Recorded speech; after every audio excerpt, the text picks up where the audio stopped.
All right, so today is the 6th of April. I was scheduled to drive for the first time today in the semi-truck. I've been doing the straight backs, the offset, and the parallel parking for weeks in the parking lot. And so it's not like I don't know what the clutches are like or anything like that. I've been in the truck.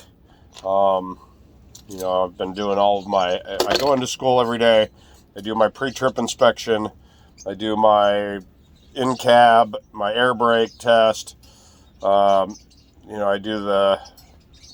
do straight backs, offsets, and parallel park over and over and over again. And I've been doing this for, I've been doing the parallel parking for almost a month. And the thing is I virtually perfected it on the second day. The last 2 weeks, all I've been doing is intentionally messing it up at the very beginning of the backing, so that I can see what it would require to fix it if I'm at the DMV and I make a mistake at the very beginning. So on the I don't remember the date at the moment. It would be 3 weeks ago tomorrow. I signed up to do the driving around the city in the truck. You have to get 10 hours of drive time before you go to the DMV to do your test.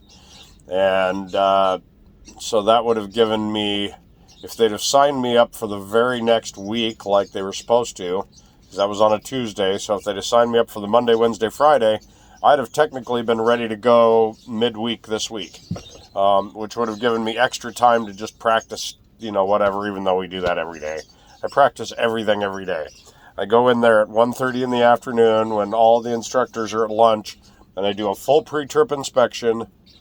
The Section A, which is the front of the truck, Section B, which is the middle and back of the truck, Section C is the trailer, then you've got, technically D and E, but it's the airlines between the truck and the trailer, and the fifth wheel. And at that point, you're done with the exterior pre-trip inspection.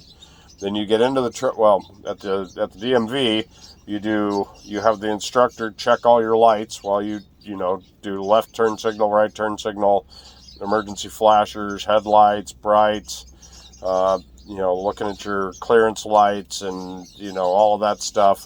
And then they get into the truck and you put on you've already got your seatbelt on, and you test the gut. Well, you test the ABS by just turning on the ignition. Then you start the truck and test the governor that it shuts off before you reach 140 psi, but more than 120. And then you shut the truck off but turn the ignition back on so that all the electronics are on but the engine's off. You have it in first gear, so low, and then you release both of the brakes and allow the air in the tank to settle, and then you push on the brake pedal and you allow it to settle again, and then for 1 minute you sit there and hold the brakes with your foot. And this tests if the air brakes are losing air. You're allowed to lose 3 pounds in the truck and 1 in the trailer for a total of 4 pounds.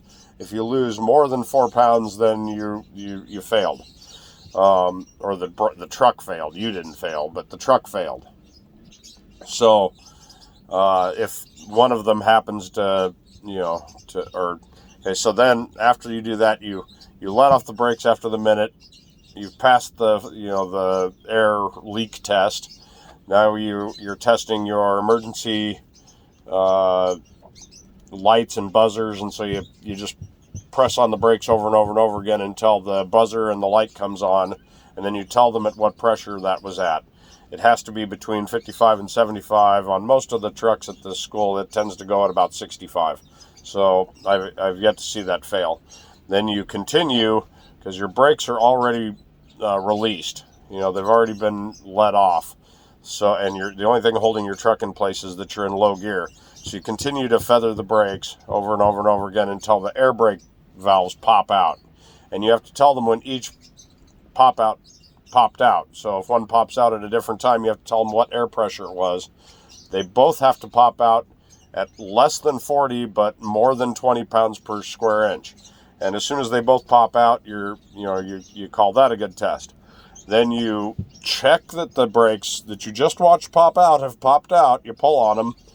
You restart the truck, put it back in neutral, restart the truck, and while it's refilling, back to 100 and whatever PSI, more than 120, less than 140, the buzzers turn off at about 68 to 70-ish. They turn on at closer to 65, but they turn off at closer to 70. And then what I do is, while it fills up the rest of the way, I do my oil pressure, which has to be at a minimum of 20 PSI, my temperature, which has to be less than 200 degrees Fahrenheit, my voltage, which has to be between 12 and 15 volts, and it tends to be about 14.2 on these trucks.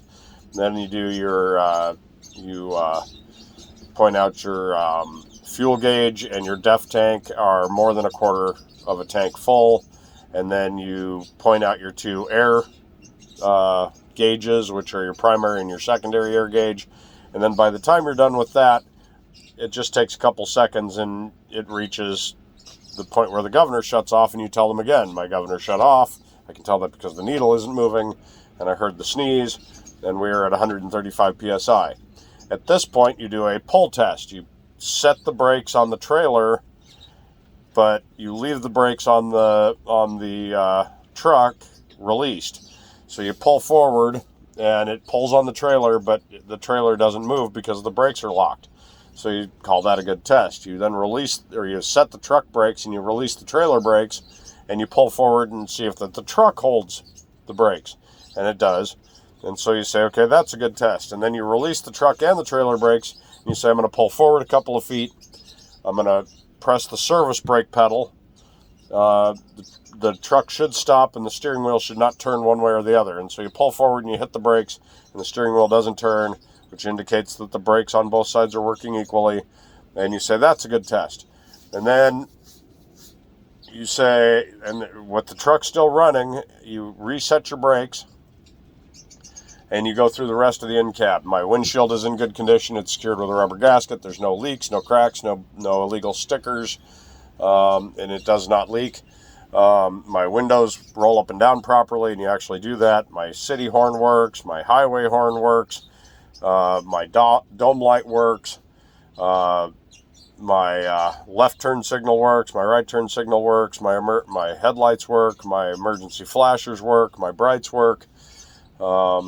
All of that is in good condition. I have my toolbox full of fuses. All of the fuses are present to fill my fuse box. I have 2 emergency flares. I have 3 emergency triangles. They are right here. My fire extinguisher is in good condition. The pin is in and has been serviced and filled properly. And then my seat belt is in good condition. It's bolted to the frame. It's not cut or worn, and it latches properly. And at that point, you're ready to go drive around the city, which is where I am. This is where I've been for weeks. I have done all of those other things all the way up until this point, almost every single day for the last 2.5 months. The only thing I haven't done is I have not driven around the city yet. I need to do 10 hours of driving around the city, and literally they only schedule Monday, Wednesday, and Friday for a maximum of 2 hours each day. And I have Monday, Wednesday, and Friday of this week, Monday and Wednesday of next week, and then Thursday I take my CDL test. That's when they scheduled me. Well, today the clutch went out on the truck. So, which everybody's known for weeks that the clutch was going to go out. Everybody has mentioned that the clutch is barely grabbing for weeks and weeks and weeks. And the school just put it off and put it off and put it off. And so I can't drive today. The truck's in the shop.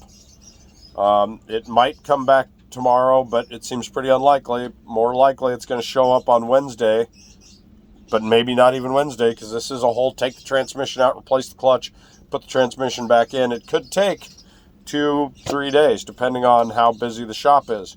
So at this point, my test is scheduled for the 16th, I might not be able to do my test until the 21st or the following Tuesday and Wednesday, or Tuesday and Thursday, a week after I was supposed to do it.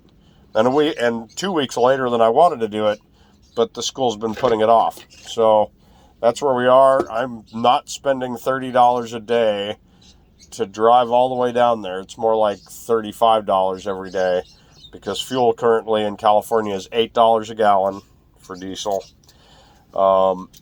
And I have to pay an $8.50 bridge fee to get back home, to get back to the boat. The boat. So, am I going to drive down there and redo everything that I just talked about just so that I can, stay in practice? It's unnecessary. I've already got a month of repeating this every day. The driving part, by the way, is like I said, you do a straight forward, you pull straight back. You have to stop before you, with the back bumper of the trailer inside of a little box. Easy. Then you do an offset where you pull straight forward, you move the truck over one position, and again, you stop with the truck straight and that bumper in that box. And then you do a parallel, which is that there's a very small spot.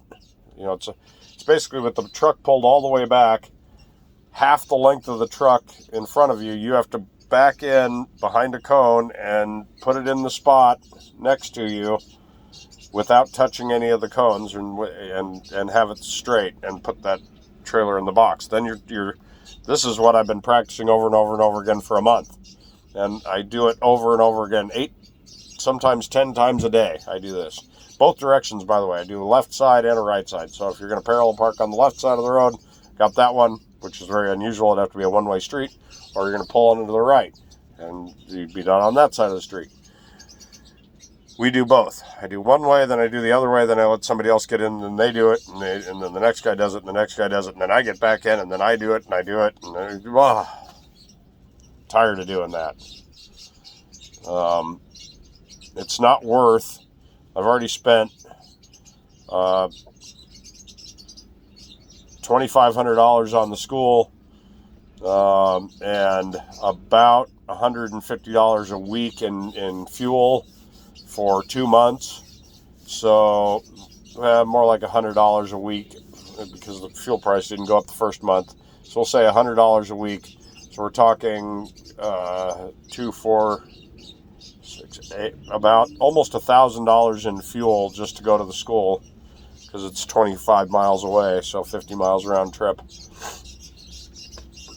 I'm not driving down there to do that again today. The truck's broken down. I can't go out and drive around, and most likely they're going to have to reschedule my DMV appointment.